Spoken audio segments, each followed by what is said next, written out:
Il significato dell'intervento della Regione e del Genio Civile. Sì, allora nell'ambito di questo progetto di Veneto Agricoltura noi ci siamo occupati come ufficio che si occupa degli interventi di difesa della costa di cercare di consolidare questo tratto di litorale.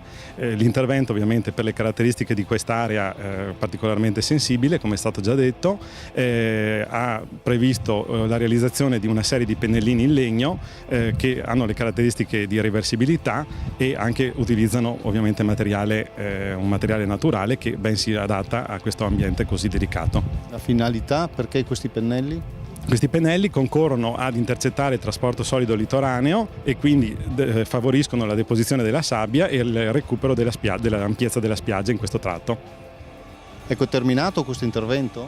Allora, questa prima parte dell'intervento nell'ambito del finanziamento di Veneto Agricoltura ha realizzato circa la metà la protezione di circa la metà del tratto di costa con finanziamenti derivanti dagli interventi di difesa della costa ordinari. Cercheremo nel prossimo anno di completare l'intervento con la costruzione di altri 10 di questi pennellini.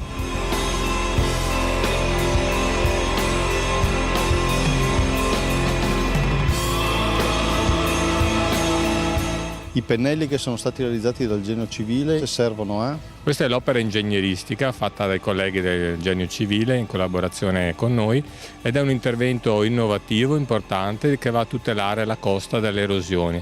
Nel 2008 il Bonello Bacuco è stato proprio interessato in inverno da una forte mareggiata che ha rischiato proprio di romperlo, perché in alcuni punti il mare era entrato nel cannetto retrostante e quindi portando l'acqua salata tra le canne si rischiava che scomparisse l'ambiente.